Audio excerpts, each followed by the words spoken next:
Daivim prakritim ashritaha. We're under the protection of the divine energy. And the nature of the spiritual existence is Sat Chit Ananda. It is eternal, full of knowledge and full of bliss. So we can choose. Do we want the eternal, full of knowledge and full of bliss, or do you want the temporary, full of misery and ignorance? we choose. We want to be in the material world, so we're under the laws of the material nature. And it's a constant struggle for existence. We know the material world, life is not very easy. People have to struggle.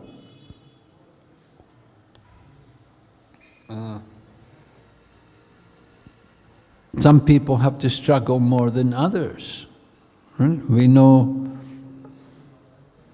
people who live in the desert or something. You live in the desert, it's a struggle. If you live in Eskimo land, you know, in Eskimo land, it's all snow and ice everywhere. You think it's very easy? There's one part of Russia where I go to, and they only get a couple of months of summer. The rest of the time it's winter. The climate is very harsh. There's some parts of Russia, they have 6 months of daylight and 6 months of night. So the winter time, you know, 6 months is just dark. There's no day and no night. It's just darkness, day and night. And they live like, and of course it's also very cold. People are living in these conditions. Prabhupada went to England. He was in London and he was interviewed. They asked him, what is it like in hell? And Prabhupada said, oh, this London, it is like hell. He said, every day, rainy, cloudy, cold. This is just like hell. You want to wash your cloth, you have to hang it up for a week before it dries. True, really. It's a lot of struggle. But people live there. Somehow they've created, you know, they have their own life, their own existence. So many people from India have gone there and lived there. They're thinking, very nice. I don't know why. Okay, then we'll read some more. Prabhupada explains, the word Mahatma refers to those who are broad-minded, not cripple-minded. Cripple-minded persons always engaged in satisfying their senses, sometimes spend their activities in order to do good for others through some ism, like nationalism, humanitarianism, or altruism. They may reject personal sense gratification for the sense gratification of others, like the members of their family, community, or society, either national or international. Actually, all this is extended sense gratification, from personal to communal to social. This may all be very good from the material point of view, but such activities have no spiritual value. The basis of such activity is sense gratification, either personal or extended. Only when a person gratifies the senses of the Supreme Lord can he be called a Mahatma, or broad-minded person. So Srila Prabhupada is making it clear to us that if we're just simply thinking about the family members or other ways of the extended self, first of all, we think of our own self, right? We think about taking care of our own self, me.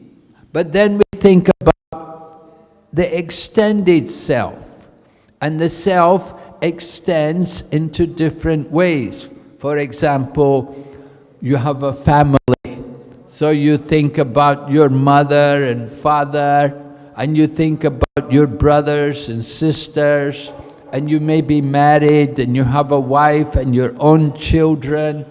So you think of them also as your loved ones, your very dear ones, and you want to do everything for them, to help them. But Prabhupada said, this is not devotional service. This is just simply sense gratification. It is just like you take care of your own body, you take care of the bodies of others who are in relation to your body. And we may extend it even further, not just simply the family, but the community. You know, community. Maybe I'm a Marwari, so think of our Marwari people. Or I'm a Sindhi, we think of the Sindhi people. I have to help the Sindhi people. Right? We think like that in terms of our particular community. That is sense gratification. And then we think, on a broader scale, we think of my country. Jai Bharat, right? We are all brothers in India. Sab bhai bhai. Right? Although we are many different races, communities, but we are all brothers. We are all brothers of Bharatvarsh. But Krishna says in the Bhagavad Gita, Aham bija pradapita. Krishna said, I am the seed-giving father.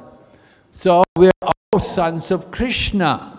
On the spiritual platform, Krishna is the father, and we're all living entities are brothers, or sisters as well, if you like. Right? Not only humans. Some people are very much inclined, they think of the human society. They don't care about the animals, they don't care about the trees or the plants. They only think of the humans. Only humans are important. I was telling you, the Christians, they think soul is only in the human. They don't believe there's a soul in the animals, or if there is, they say, well, it's an animal soul, different from the humans. And in this way, they say that's why we're justified to kill them. You see? It's not our teaching. Prabhupada told us, he said, when we speak to Christian people, if they don't accept that meat eating is wrong, then don't preach anymore to them. There's no point. Don't waste your time. If they cannot admit that meat eating is wrong, then don't discuss anymore, because it won't be of any use. So that's one thing you can remember. If you're out there preaching to people and they talk like that. So we want to understand what is actually for our own sense gratification and what is for Krishna's sense gratification. At the same time, Prabhupada also tells us, a devotee is not neglectful. Not neglectful. In other words, we have some responsibilities. We have to take care of them. Just like sometimes devotees, young men want to become devotee, but they have some responsibility. Maybe they borrowed money for their studies, to go to college or something. Yeah, it costs money, and you take a loan, maybe you borrowed from the bank, or you borrowed from your parents or your brother or something. So you owe, you have some debts. So maybe before you can become a devotee, you have to pay off your debts. You have to take care of these debts. So that's responsibility. Devotee is not neglectful. If you're a married person and you have a wife and children, you have to take care. You have to provide for them. So maybe you have to have a job, you have to go to work. Devotee cannot be neglectful. Today is the disappearance day of who? Gopal Bhatta. Yes? So Gopal Bhatta, he was from Trivandrum, right? Sri Rangam. And his father was one of the priests in the Sri Rangam temple. But Lord Chaitanya had gone there, and Lord Chaitanya had met this Balabhabata, who was one of the priests, and he invited Lord Chaitanya, come and stay at my home, because now is Chaturmasya. Just like, is Chaturmasya begun yet? Yes, it's begun, right? Now we're in the first month. No green leaves, right? No sak for 1 month. So Chaturmasya had come when Sri Chaitanya Mahaprabhu was at Sri Rangam. So Balabhabata said, this Bhatta, who was a priest in the Rangam temple, he told Lord Chaitanya, please stay with us for Chaturmasya. And then every day you can tell us the glories of Lord Krishna. So he invited Lord Chaitanya to stay at his place. So Lord Chaitanya was there for 4 months, and that way he gave association to Gopal Bhatta. He got the association of Lord Chaitanya Mahaprabhu, and he became attached. Not only Gopal Bhatta, Prabodhananda also, who was the uncle of Gopal Bhatta, Prabodhananda Saraswati, he also was from there. And he also joined Lord Chaitanya. So they both went to Vrindavan to become devotees. But there was Raghunath Bhatta. Now Raghunath Bhatta, he was the son of Tapana Mishra. So Lord Chaitanya told him, he said, you stay with your mother and father till they leave the body. And after they leave the body, then you come to Vrindavan.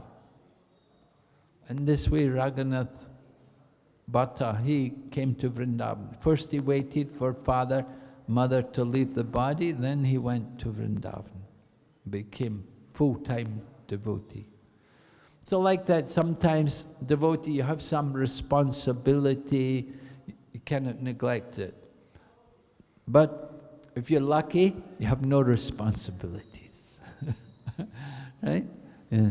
If you're not too entangled with the social situation. Sometimes people get very entangled. So many attachments. So, the most fortunate person, they are ones who are able to take shelter of Krishna. They are the Mahatmas. Prabhupada called the devotees Mahatmas. You are all Mahatmas because you have engaged yourself fully in the service of Krishna. Mahatma said, Prabhupada said, broad-minded, not cripple-minded. Broad-minded, I mean, we think about everyone, everything. We're not just thinking of our own little existence, my family, my home, like that. Right?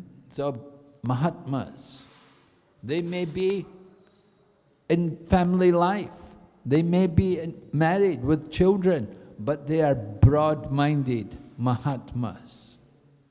It doesn't necessarily mean to be a Mahatma, you have to be a sannyasi or a brahmachari. They could be in any ashram. But we have to be devoted to Krishna, to take shelter. Srila Prabhupada continues, in the above quoted verse from Bhagavad Gita, the words Daivim Prakritim refer to the control of the internal potency or pleasure potency of the Supreme Personality of Godhead.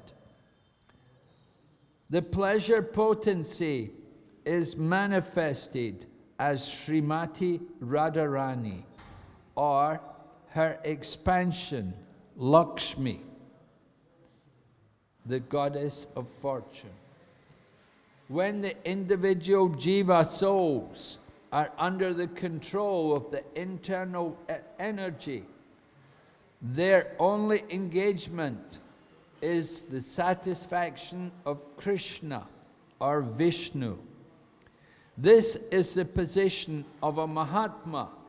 If one is not a Mahatma, he is a Duratma, or a cripple-minded person. Such mentally cripple-minded Duratmas are put under the control of the Lord's external potency, Mahamaya. So Srila Prabhupada is explaining to us personification of the Lord's internal potency, Srimati Radharani, the Ladini Shakti, the pleasure potency of the Lord. Prabhupada wrote in the preface of the Krishna book about the lady who stands beside Krishna. Sometimes people wonder, who is this lady with Krishna? Because people have heard about Krishna, but not everyone has heard of Srimati Radharani. So Prabhupada in the preface, he said, people ask, who is this woman with Krishna? Prabhupada didn't talk about who she was. He asked the question, but he didn't answer it. He talked about who Krishna is. People want to understand who is Krishna. But even before they can understand who is Krishna, first they have to understand who are we. If we don't understand who I am or who you are, if we don't understand who we are, we will never understand who is Krishna. That will be difficult. It's difficult enough as it is. Even though we know we are spirit souls, we know we're not the body, but to understand who is Krishna, that is not easy thing. And to understand who is Srimati Radharani, that is more difficult. It was only from the time of Chaitanya Mahaprabhu that the worship of Radha and Krishna became prominent. Before the times of Chaitanya Mahaprabhu, most temples just simply worshipped Krishna. They only had Krishna deity. Just like if you go to Navadvip Parikrama, one place we go to is Belpakur. Have any of you been on Navadvip Parikrama? No? You never been on Navadvip Parikrama? Oh, wow! You're missing so much. You have to come on the Parikrama sometime. We'll take you to visit all the places associated with the pastimes of Lord Chaitanya. So one of the places we go on parikrama is Bel Pakur. You know bel? The bel fruit? Do you get that here? Yes? You know it's hard, right? If it falls on the bald head, you get a sore head, right? The bald men don't like to walk under the bel tree because the bel fruit may fall off on their head and they'll get a real bump. So, Bel Pakur, there's a temple of Madangopal, and that the deity of Madangopal was worshipped by Nilambar Chakravarti. Do you know who's Nilambar Chakravarti? Maternal? The father of Sachimata. Sachimata's father, Nilambar Chakravarti. He was a great astrologer. And Sachimata, when she was pregnant, she did not deliver the child for 14 months. 14 months, could you imagine? It's a long time to carry a baby in the womb. But Nilambar Chakravarti, he looked at the chart and he saw the positions of all the stars. And he said, oh, the child is waiting for the auspicious constellation, because there was a very auspicious period coming on the day of Holi. And so it was at that time that Chaitanya Mahaprabhu appeared. So Nilambar Chakravarti Thakur, he understood that. Anyway, the deity of Madangopal is there. It's only Krishna. There's no Radha. There's only Krishna. Because before Chaitanya Mahaprabhu, there was no worship of Radha. It was Chaitanya Mahaprabhu who introduced people to the worship that Radha is the pleasure potency of Lord Krishna. Of course, there was also the other sampradaya. There's the Nimbarka sampradaya. The Nimbadichas, they're also connected with Bel Pakur. It was in Bel Pakur, the Nimbadichas were there. And one of the Nimbadichas, Nimbarka, he was told that you go in there, go in the forest, the 4 Kumaras are in there, and they will give you transcendental knowledge. So Nimbarka went in there and he met the 4 Kumaras, and the 4 Kumaras. So in Nimbarka Sampradaya, they also have Radha and Krishna. They also worship Radha and Krishna, and they recognize also the position of the gopis. So that's Nimbarka Sampradaya. But Sri Vaishnavas, no, you don't see that. And Vishnu Swami, the Pushti Marg, no, you only see Krishna, right? You won't see Radha there, you just see Krishna. And Madhvacharya, Udupi Krishna, there's no Radha. Udupi Krishna. So it was Chaitanya Mahaprabhu who actually taught the world the position of Srimati Radharani. And then Prabhupada explained her expansion is there in the form of Lakshmi, the goddess of fortune. She's an expansion. The goddesses of fortune are all expansions coming from Srimati Radharani. So they're all pleasure potency of Lord Krishna. They're there for his pleasure. Lord Krishna is the supreme enjoyer. He likes to enjoy unlimitedly. And he enjoys with his eternal consort, Srimati Radharani. And it is said, the enjoyment which Radharani gets is even greater than Krishna. That although Krishna is the supreme enjoyer, he sees that this woman, his consort, Srimati Radharani, is getting many, many more times pleasure than he's getting. Because she is enjoying how much Krishna loves her. And she's enjoying the beauty of Krishna. And she's enjoying her loving affair with Krishna.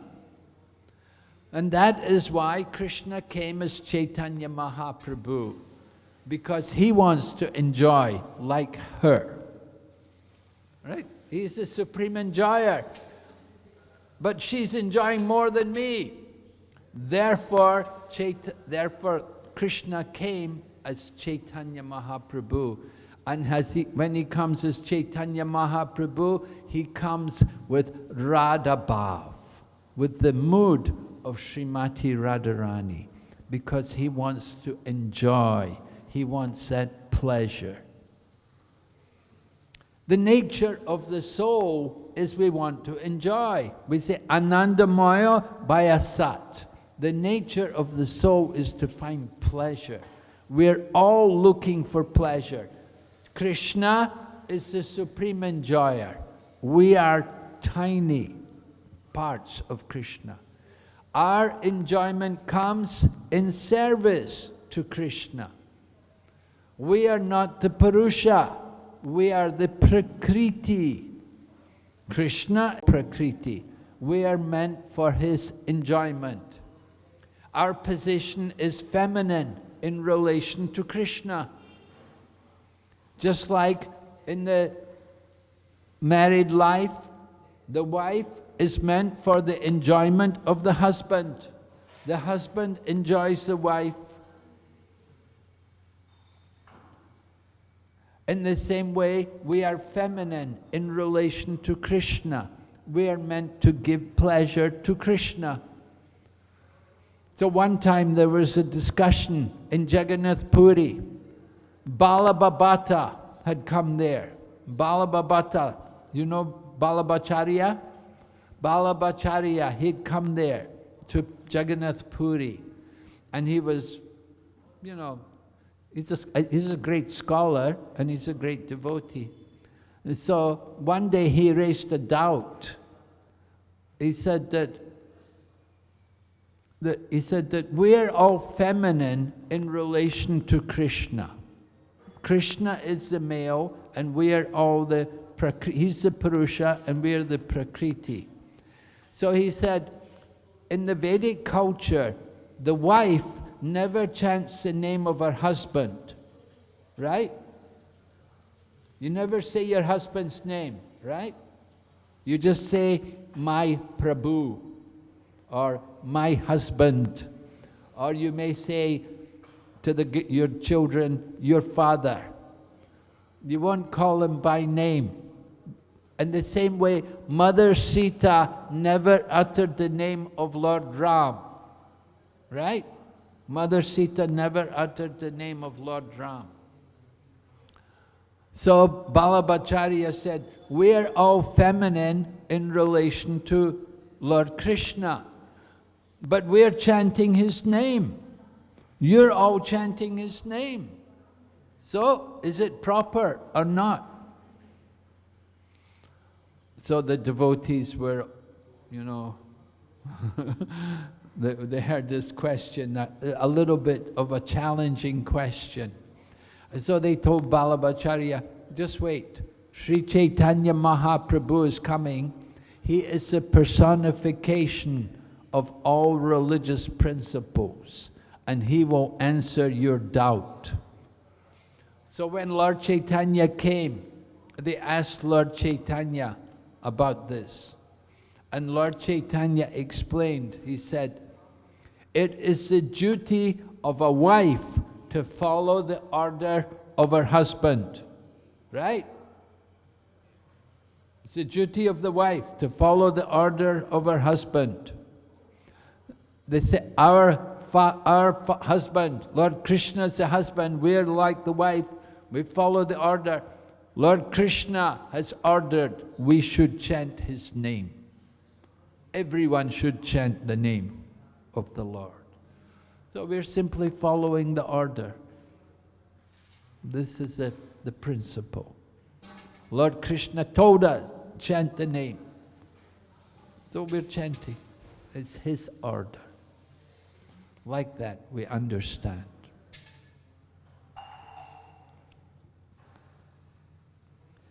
All right? Prabhupada continues. Indeed, all living entities within the material world are under the control of Mahamaya, whose business is to subject them to the influence of threefold miseries: Adi Daivik, Adi Atmic, Adi Bhautic sufferings. Adi Daivik, sufferings caused by the demigods, such as drought, earthquakes, and storms. Adi Bhautic klesha, suffering caused by other living entities like insects or enemies.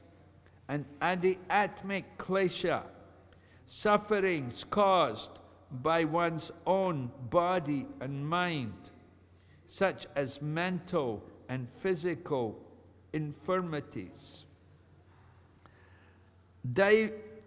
Daiva Bhut Atma Hetavaha, the conditioned souls subjected to these three miseries by the control of the external energy suffer various difficulties.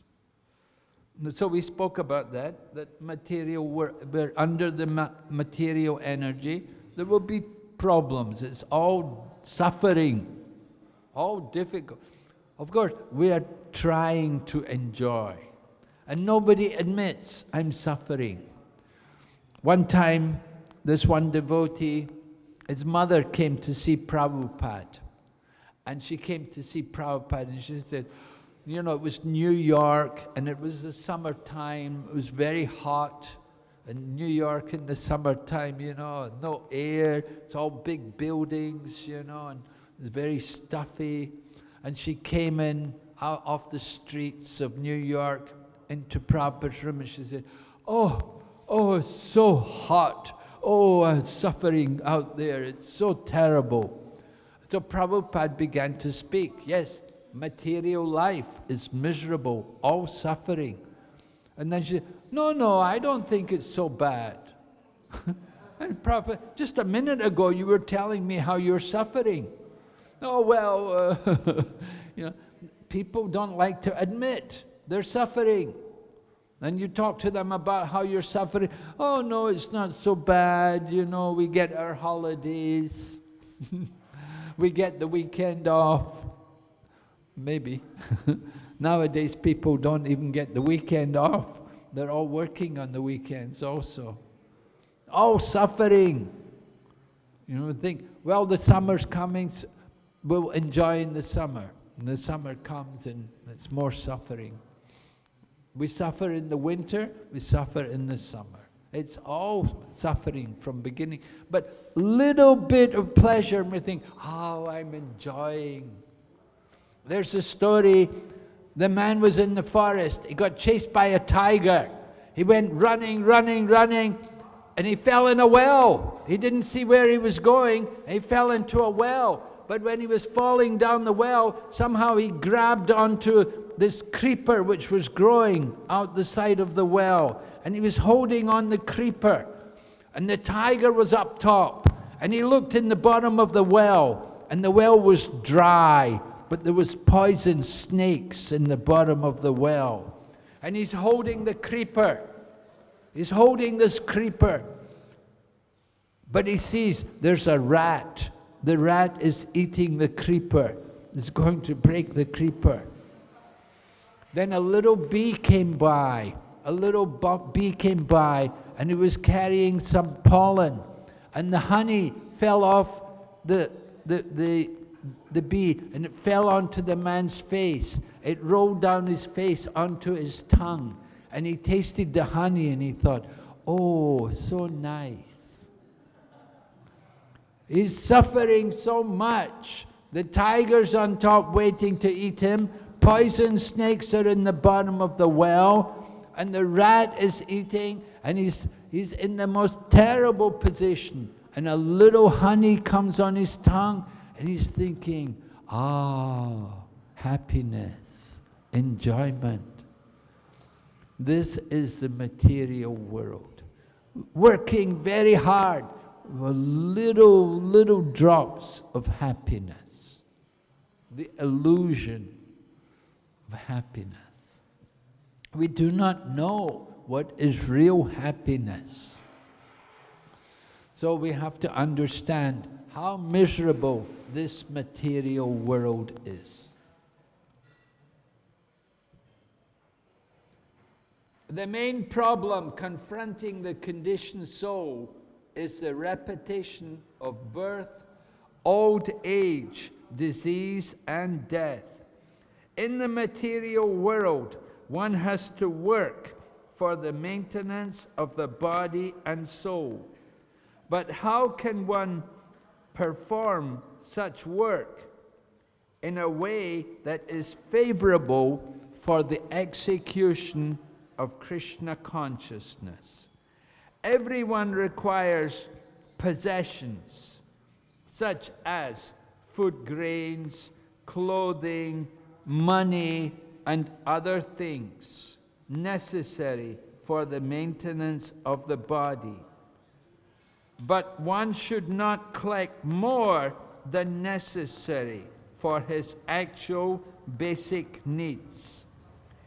If this natural principle is followed, there will be no difficulty in maintaining the body. All right, Prabhupada's writing about this atyahara, overeating or over-collecting, collecting more things than required. You know, now, because of economic development, people are a little more wealthier here in India. And we see what's happening.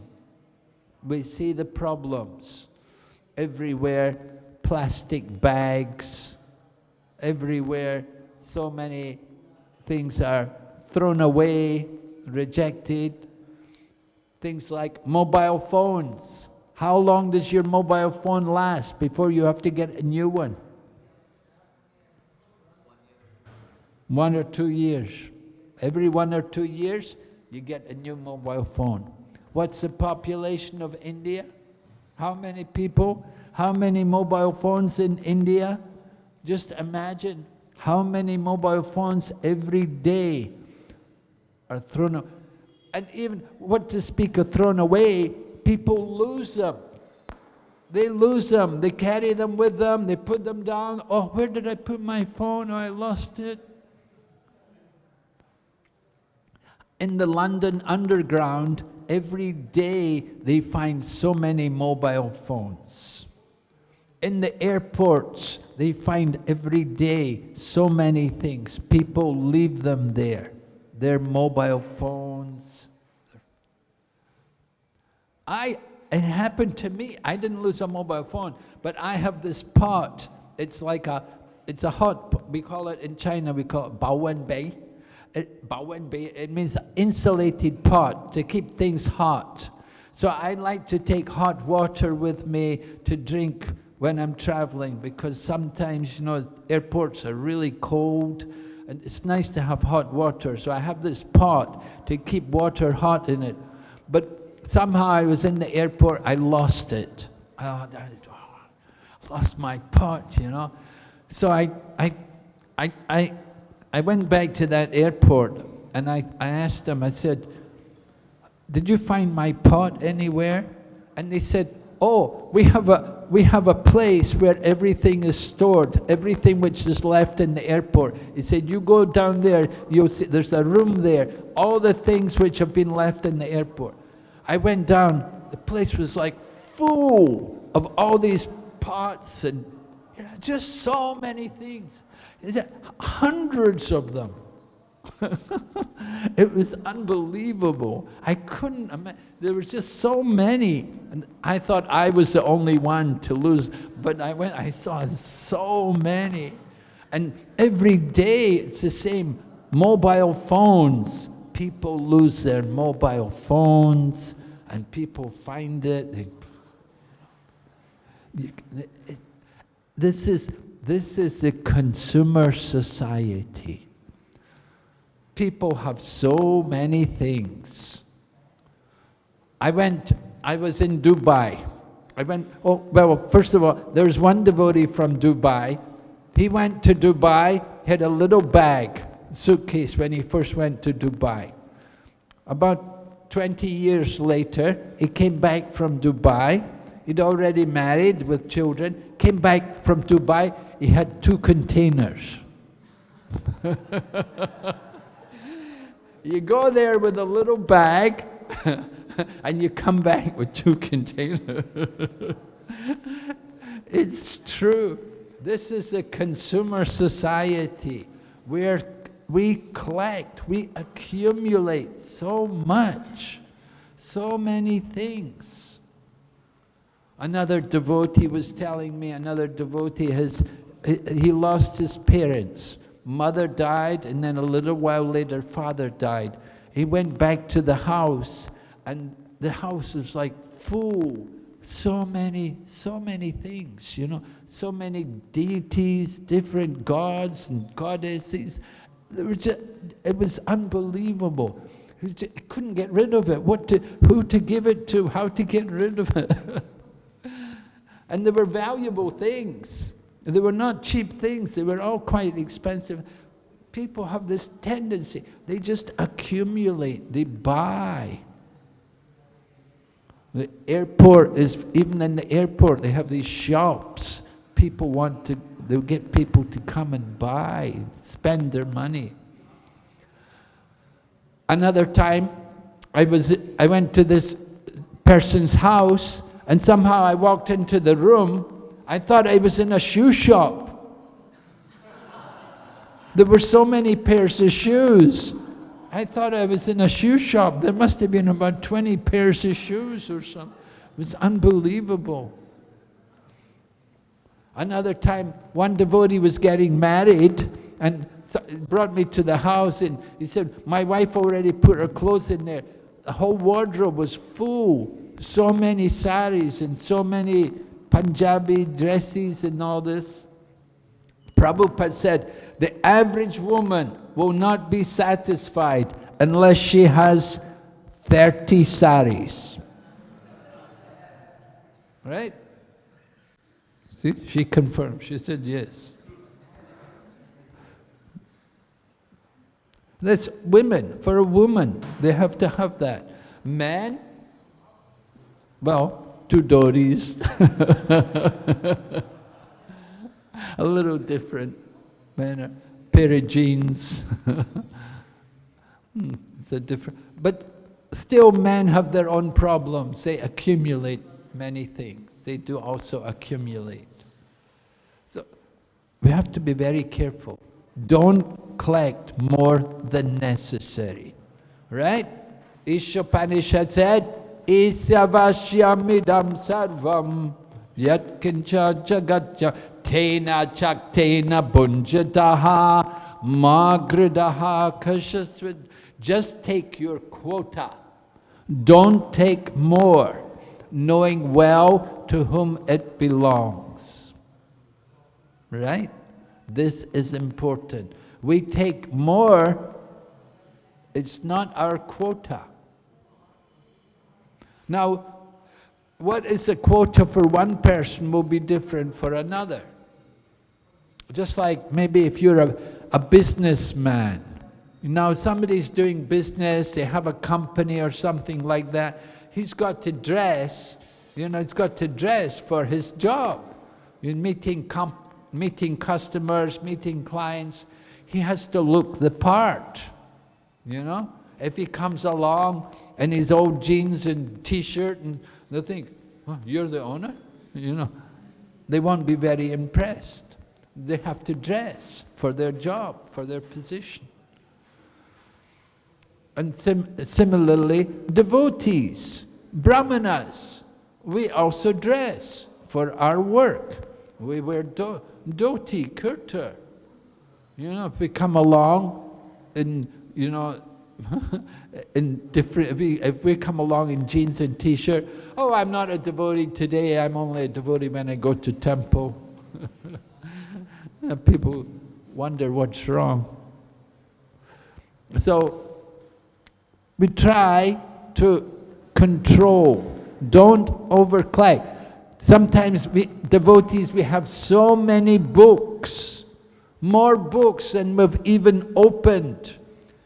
Sometimes you go to somebody's home and they have a set of Bhagavatams and, oh, I just wanted to check something in the Bhagavatam. And you take the volume of the Bhagavatam out and it's still got the plastic on it. Nobody even opened it. It's still wrapped in the cellophane. That's common. They get the books, they put them there on the bookcase, it looks nice, never open it. Not very good. We should read. And we get so many books. Somebody just gave me, just the other day, I got the Prabhupada in South India, or History of Our Movement in South India. Quite big book to read. It's a lot. There's so many books coming out all the time. It's difficult to read all of them. I like to read Prabhupada's books again and again and again.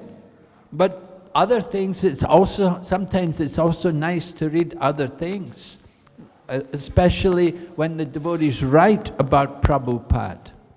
You want to read about Prabhupada, how Prabhupada interacted with the devotees.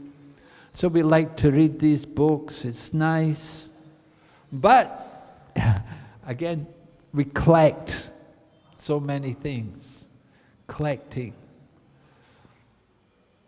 And then people give you, as a sannyasi, some people often give you things. They give you things. Hanumat Prasad Swami was telling a nice story. He went to Rath Yatra up in Ludhiana. They have this Rath Yatra up in Ludhiana every year. So it was a little cold that day, and he was out there on Harinam and the prayed, and one shopkeeper came by and gave him a chadar. So he thought, oh, very nice. He didn't want the chadar, he gave it to another devotee. Little further down the street, another man came out and gave him a chadar. And in the course of the Rath Yatra, he got about 5 chadars donated to him. And each one, he'd give them to different devotees, So you have to do like that, because you collect. We can collect so much. We just collect more than we actually need. You have to constantly review. What do I need? Maybe ladies also, you have to do like that with your children. Sometimes people, they collect, and they'll collect for years, and they'll never throw anything away. I went to one person's home, and they had prasadam from like 2 years ago in the fridge. They just keep it, No, it's prasadam. It's 2 years old. You've had it for 2 years. No, it's prasadam. Can't throw it away. We have this problem. And if you look at how much waste is there, refrigerators, people nowadays, they have these refrigerators and televisions and now motor cars, and they become scrap quickly. They don't last very long. Especially if you're up there in Mayapur and you go to Calcutta, drive the car. Your car won't last more than 1 or 2 years maximum. The roads are so terrible. So what do they do with all the scrap, all the accumulation? The motor cars, the computers, the mobile phones. Battery cells. Battery cells are a big problem for the environment. And we often use battery cells. You know, you get these little cells to put in your maybe torchlight or something. But these battery cells are very harmful for the environment. They give off a lot of poison. So you have to be very careful what you do with your battery cells. Otherwise, you cause a lot of harm to the planet. But every day, there's so many battery cells are just thrown away. The waste which we have is unbelievable. If you go to a place like Hong Kong, you've got like 8 million people or so in a small space, and they're all consuming, and they're consuming fast. Clothes, electronics, furniture, all of these things. Constantly waste, throw out, get new one, throw out, get new one, going on all. And this is a problem for us as devotees. We have to be very careful. Don't collect more than necessary. And collecting, it could be also collecting more funds than required. Of course, this is not a problem for devotees. We never have that problem. We're quite expert in spending the money, right? We can spend, just like they built this big temple. The gentleman who built it, obviously felt he didn't want to collect more money, so he used money for building this nice temple. That was very good. I was over at Abbott's. At Abbott's also, they did a major renovation. One man came there and he thought, I want to make this temple more grand. And he did a wonderful job. They put marble along the front of the altars. And because I'd been there in the beginning, I was there in 1978, and it was very, very basic. We didn't even have a door on the temple. There was no door. I used to sleep in front of the door in case people came in the night. But now they put marble everywhere, and you know, the one man wanted to make the temple very grand, and he spent money. He spent quite a bit of money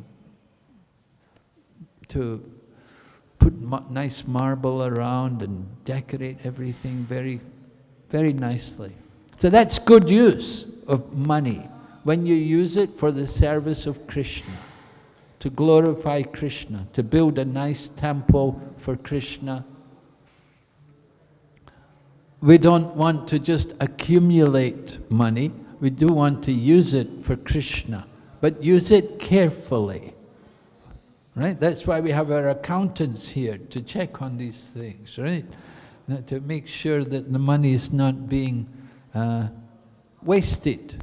Everything should be used properly. Prabhupada was very strict with us. If we went out of the room and left the fan on and nobody's in the room, Prabhupada would be very upset. If we left the light on, nobody's in the room, Prabhupada would get upset with us. If we wasted prasadam, Prabhupada would get upset. Prabhupada was very cautious, he was very frugal and very careful, but at the same time he would spend for Krishna. He wanted to print books. That was good. People gave Prabhupada money, he would say, put it in my book fund. It would go for the printing of books, so that he could print more books. And then he used some money also to build the Krishna Balaram temple in Vrindavan and the Radharasa Bihari temple in Juhu, and to buy the land in Mayapur and put up the first building, the Lotus building. So like that, Prabhupada would use money for these kind of projects. But Prabhupada would get very upset if we wasted money. One time, I think it was Los Angeles temple, and he came and he said, he said, you've changed everything. He said, the last time I came here, you just redone the temple. He said, again, you've redone it. He said, this is your American disease. He said, you build something, then you knock it down, and then build something else. Prabhupada didn't like that. He said, this is the American disease. You have to be very careful. You know? You build something, and then next year you knock it all down and build it up again. Okay. You can't do like that. It's not very good. That is not proper use of Krishna's money. We have to be careful.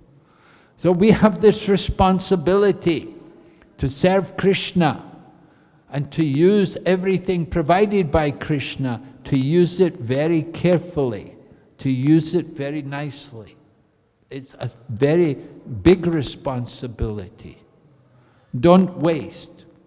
Prabhupada did not mind us, nice prasadam, distribute prasadam, very good, yes. People are coming to the temple and they get nice prasadam, that's very good. And